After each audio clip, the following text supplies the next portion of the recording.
states, and that really blocks a key path for Donald Trump in 2020 if he's the nominee. Yeah, and Chris, quickly on that, I mean, you mentioned this earlier, but I think one of the questions maybe psychologically for Democratic voters that might be key to the Biden campaign here is when they look at Hillary Clinton's loss in 2016, are Democratic voters looking at that and saying, hey, she blew it, she's the only one who could have blown it, she was a uniquely bad candidate, and pretty much anybody could beat Trump given his low approval rating and all of that? Or do they view him as having unique strengths that it takes a very unique type of candidate to take out?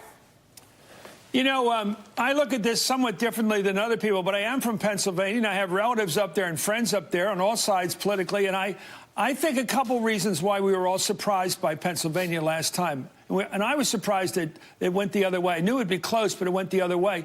A couple things. First of all, the issue of life, the anti-abortion rights people, they will have a campaign, a reality that goes on no matter what else happens in politics. They're going to against somebody who's too pro-choice. In other words, for late-term abortion. That could be a real problem for Democrats, this whole talk of late-term abortion now.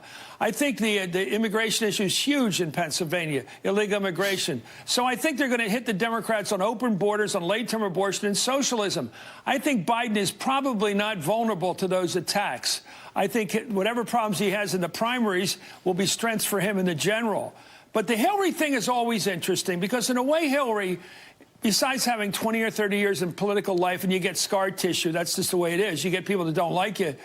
A lot of it was she personified the elite Democratic Party, the party that had gotten a little too Ivy League, a little too secular, a little too above everybody. As I quoted earlier today, a friend of mine from Pittsburgh said, people don't mind being used, but they mind very much being discarded.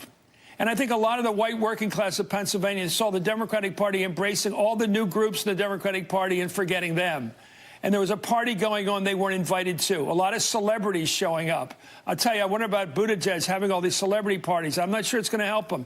You don't want to look elite in the party of the working people. The party of the working people, well, the candidate should be of the working people and from them and spend their time with them. Hillary did not campaign heavily enough in Pennsylvania. Trump, whatever you think of him, before or since, went out there and went to Erie, Pennsylvania, and places like that, and Scranton, and showed up.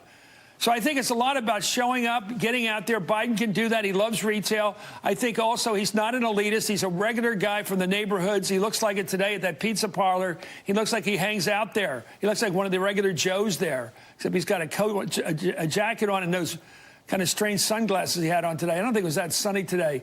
But that's a small thing. I think he's going to, that retail today, by the way, Steve, you know politics. That thing was a setup. You know that. That whole thing was planned today. He wanted to be seen as regular Joe today, as well as being on that video.